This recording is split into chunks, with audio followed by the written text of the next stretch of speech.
Bienvenidos a el primer módulo del curso de depresión para médicos generales. Mi nombre es Carlos Alberto Palacio, soy médico psiquiatra, epidemiólogo. En este momento ejerzo como decano de la Facultad de Medicina. Vamos a comenzar a hablar un poco sobre las generalidades del trastorno depresivo y en ese orden de ideas manifestar que es quizás una de las condiciones más importantes que hay en la atención médica. Hoy es considerado como un problema prioritario de salud pública y la Organización Mundial en su agenda la tiene como uno de los problemas prioritarios de salud en la atención en el mundo entero. Por lo tanto, y por el hecho de que la gran mayoría de personas que sufren un trastorno depresivo pueden ser atendidos en la consulta del médico general y pueden ser atendidos desde la atención primaria en salud, pues se hace necesario y se hace fundamental que el médico tenga las competencias necesarias y suficientes para poder hacer el abordaje de los pacientes con trastorno depresivo en su gran mayoría y saber cuándo puede hacer o no la remisión de los pacientes al especialista o a un nivel de mayor complejidad. Lo primero que hay que saber sobre la depresión es que es la segunda causa de morbilidad en el mundo. Está la prevalencia calculada en un 20%, es decir, que estamos hablando de que 1 de cada 4 a 5 personas durante la vida podemos tener el riesgo de hacer un trastorno depresivo, convirtiéndola en la segunda causa, como ya manifesté, de morbilidad. La primera están consideradas las enfermedades cardiovasculares y la segunda es esta, el trastorno depresivo. Es un trastorno que da frecuentemente más en mujeres que en hombres. Por 2 mujeres que se enferma un hombre, y eso tiene que ver con una cantidad de condiciones que son necesarias conocer luego y entrar a mirar posteriormente. Uno de ellos son los factores y las modificaciones de tipo hormonal que están situadas a nivel de la región del hipotálamo y que hace obviamente que los cambios hormonales sean mucho mayores en mujeres que en hombres, predisponiendo y haciendo más frecuente la presentación del trastorno en periodos en los cuales las mujeres tienen más cambios hormonales que nosotros los hombres. Periodo premenstrual, periodo menopáusico, periodo posparto, periodo posaborto y en enfermedades hormonales que son mucho más frecuentes en mujeres que en hombres. Da en cualquier momento de la vida. El trastorno depresivo se presenta en niños, se presenta en adolescentes, se presenta en adultos jóvenes y puede existir la situación de que una persona viva bien toda su vida y en la adultez mayor o en la vejez pueda presentar el trastorno depresivo. Pero el momento más frecuente de desencadenamiento de la enfermedad depresiva o del trastorno es entre los 20 y 30 años de edad. Es el momento en el cual se hace mucho más frecuente la presentación y la incidencia del trastorno depresivo. Algunas personas tienden a presentar un solo episodio depresivo durante la vida. No es lo más frecuente, por lo general tienden a hacer distintos periodos de depresión a lo largo de su vida y por lo tanto hay que tener siempre eso en consideración para poder hacer una muy buena educación al paciente y poderle obviamente enseñar para que esté alerta cuando los síntomas se presenten en un comienzo y pueda ser tratado oportunamente, porque como vamos a ver el tratamiento de la depresión y se verá a lo largo de este curso, entre más rápido se intervenga, mucho menos consecuencias va a tener la evolución del trastorno y mucho menos secuelas, incluso menos morbimortalidad la que se va a originar. Los episodios o la evolución natural de la enfermedad y del trastorno hace que si una persona no se trate, que era lo que ocurría hace 60, 70 años, que no teníamos tratamientos efectivos y eficaces para la depresión, hace que dure más o menos entre 6 a 8 meses de edad, a veces un poco menos, a veces un poco más, pero en la evolución natural la mayoría de las personas vuelven a su estado anímico al íntegro después de haber vivido unos meses con una gran sintomatología molesta y con mucha disfuncionalidad. Normalmente uno le explica esto a los pacientes y les dice en la consulta que si no se tratan el trastorno depresivo, pues el trastorno va a durar una cantidad de meses muy importantes y les va a llevar a unas consecuencias que van a alterar su funcionamiento vital en todas las esferas y que por eso se hace importante su tratamiento para poder intervenir y rápidamente, en muy pocas semanas, 2, 3 semanas, la persona pueda retomar su funcionamiento de manera adecuada.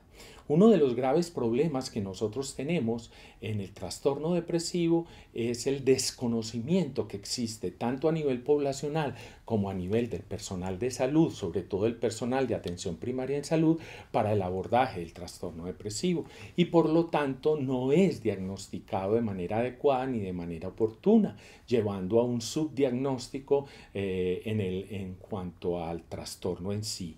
Y eso va acompañado también del hecho de que hay un estigma alrededor de todas las alteraciones mentales que lleva muchas veces a los médicos y al personal de atención primaria en salud a no hacer los diagnósticos y los tratamientos de manera adecuada, pero a la población también, frente al estigma y al riesgo o al temor que tienen de ser diagnosticados con un trastorno depresivo, pues pueden ocultar a veces sintomatología o pueden no consultar por esta serie de síntomas.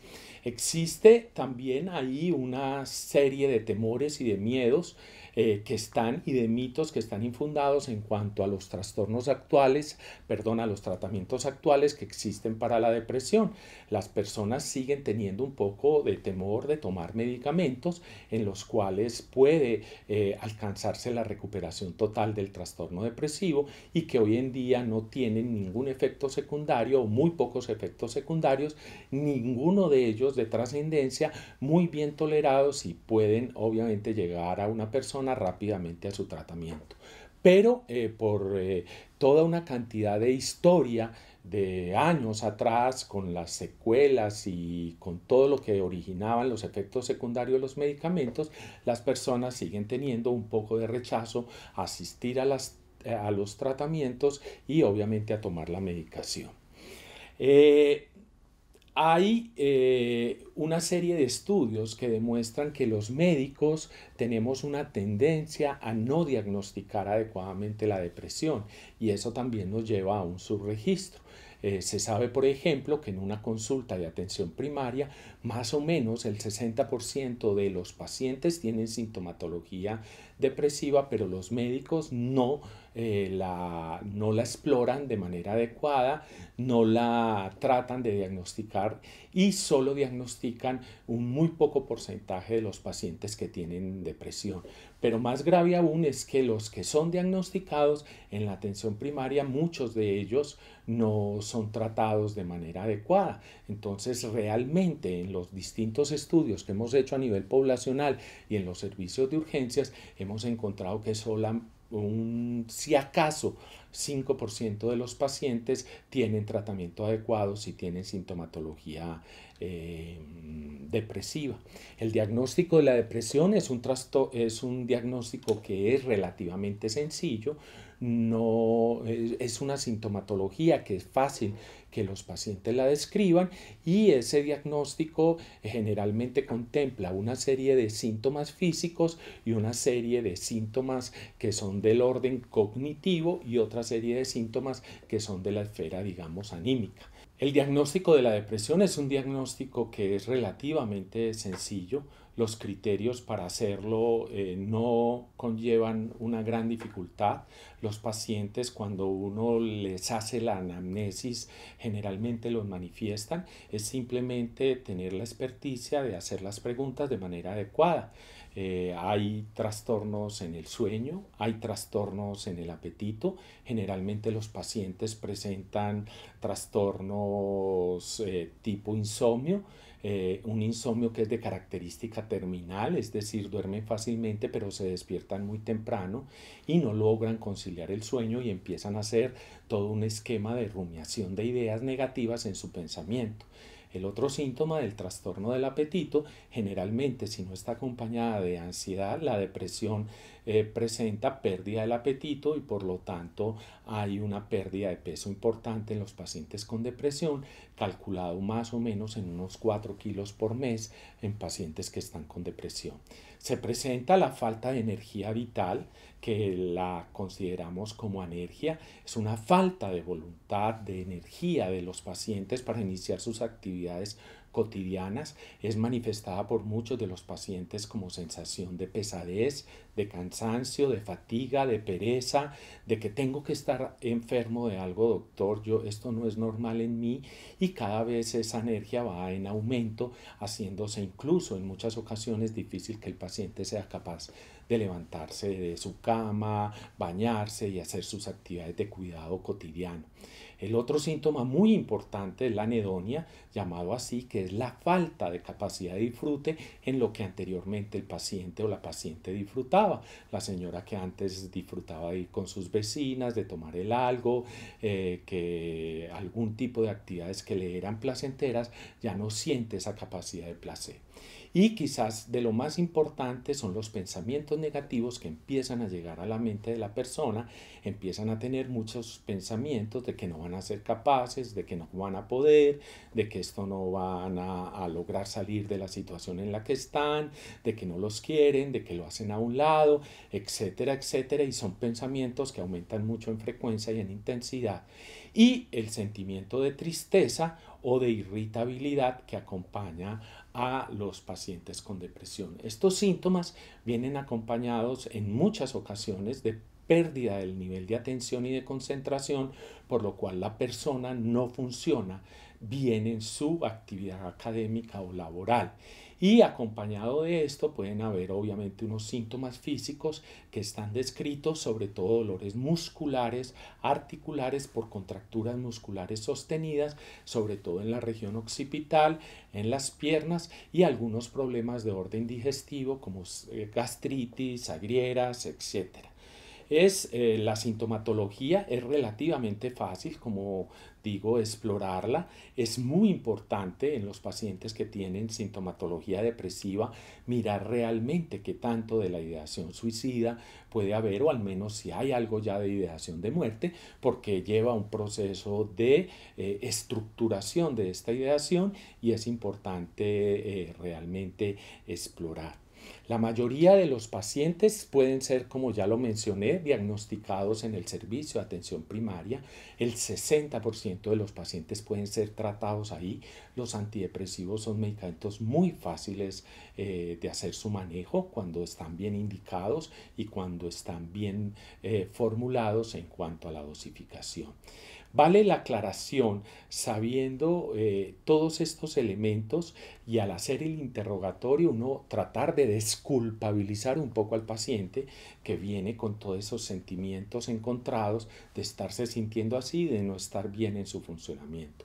Desculpabilizarlo un poco, hacer el proceso psicoeducativo correspondiente, no tiene que ser una cosa muy extensa, y en la cual uno le puede explicar al paciente realmente qué es lo que le está sucediendo y por qué le está sucediendo, y desmitificarle un poco el hecho de que va a tomar un medicamento si es que está indicado el tratamiento antidepresivo farmacológico en el caso. Y lo otro bien importante es darle 2 o 3 recomendaciones que son fundamentales al paciente con depresión. Lo primero es desmontarle la idea, que es cultural, de que esto depende de la voluntad de él. Esto no es un trastorno que depende de la voluntad de la persona. No es proponiéndose que él se va a aliviar, no es proponiendo y haciendo un esfuerzo a recuperarse que él se va a recuperar. Es aceptando obviamente su trastorno, es aceptando la ayuda médica y es haciéndose un seguimiento adecuado y estando adherente al tratamiento.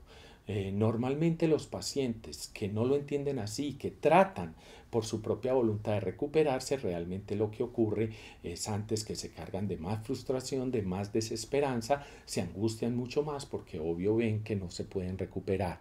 Lo segundo es desmitificar también la historia de que esto es debilidad de los sujetos al deprimirnos. No, esto no tiene nada que ver con la debilidad. Esto se debe a una serie de elementos que hoy en día conocemos muy bien, y cuando uno le explica al paciente de que esto no depende de su debilidad o de su fortaleza, pues pues puede hacerlo sentir mucho mejor.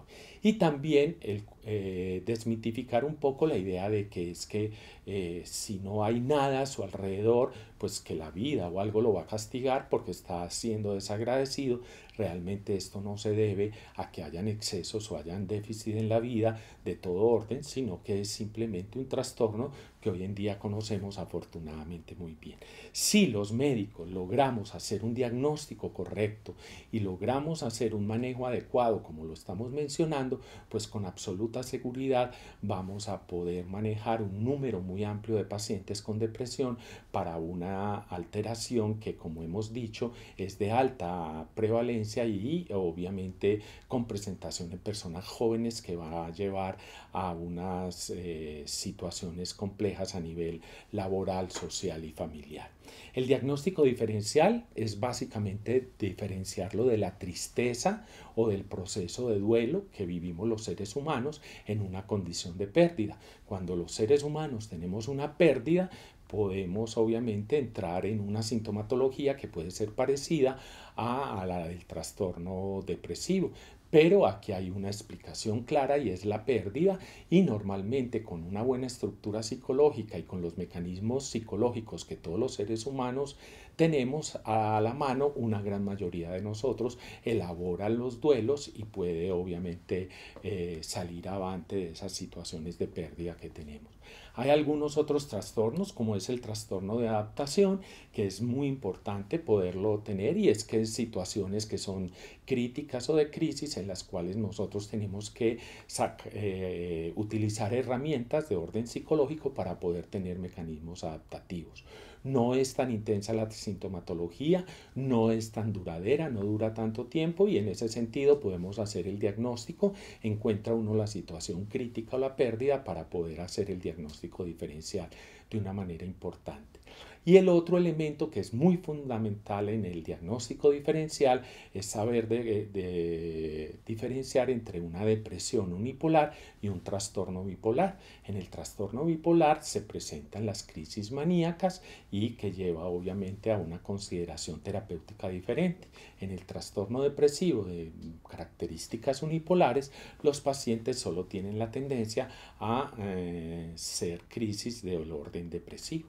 Es el concepto general de la depresión.